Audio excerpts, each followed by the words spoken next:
Vile is an integral part of the series.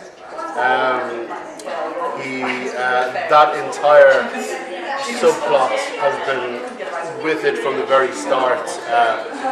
One of the big questions I'm asked as the series goes on is, was this part always in your mind? Did you plan this?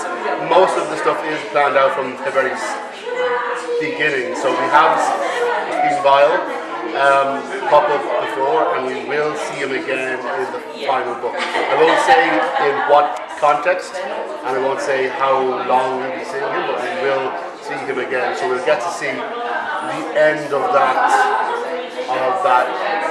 theme. So yeah, we will. The short answer, yes.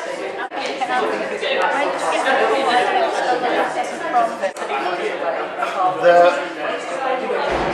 ideas are odd. They sometimes they pop in with absolute clarity. Most of the time, you just get hints, and you just get one hint of an idea that you add on to a hint of another idea, that you add to an echo of another one, and after a while, you actually have a character and a story.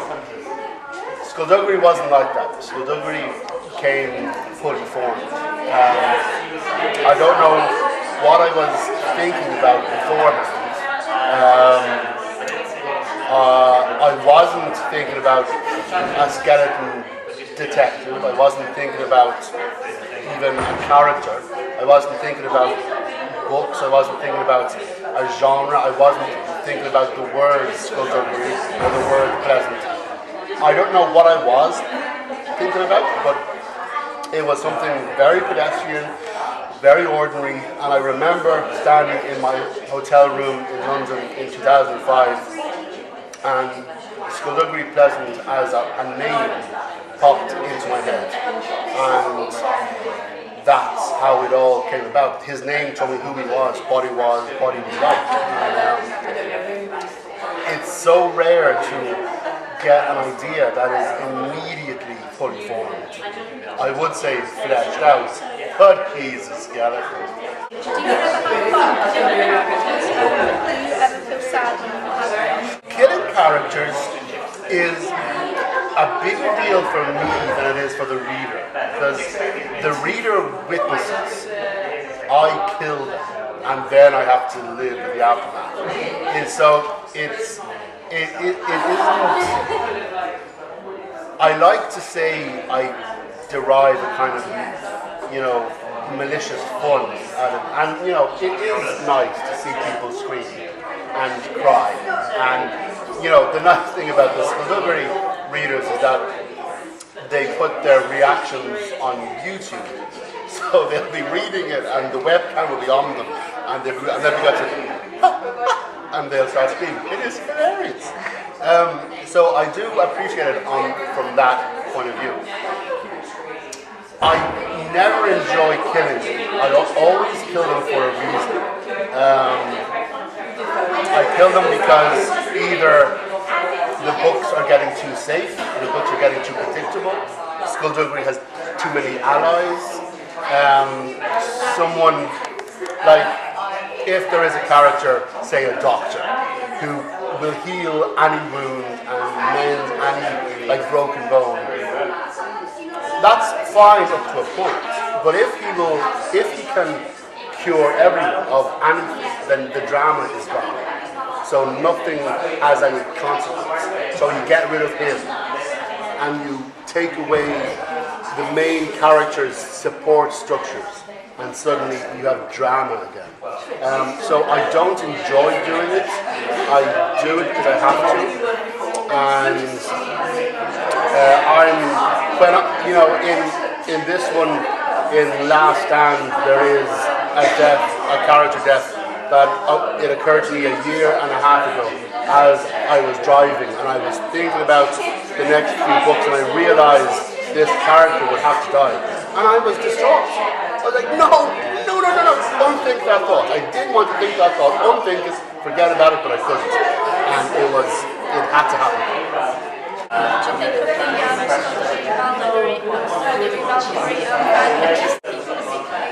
Valduggery, Skullduggery and Valkyrie. It's interesting. I've made it a policy not to comment on fan fiction just in general. I think it's very healthy. The fact that so many people out there are being inspired to write, it's a wonderful thing. I'm going to keep out of it, pretty much.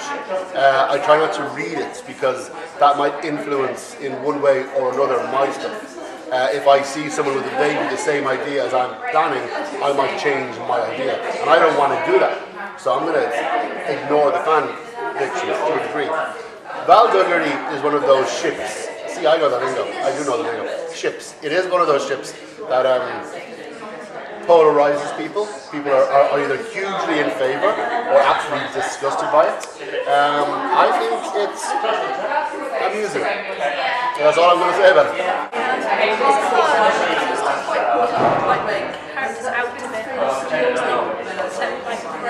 Getting rid of characters is sometimes necessary for drama, for conflict, for the story. For me as a writer, it's necessary to get them out because I'm relying on them too much. If ever, to be honest, if ever I do get rid of a character, either write him out or kill him, it's always because they have this moment. Writing them out or killing them is the best thing for me to do, and so for me it's natural. There is no conflict there.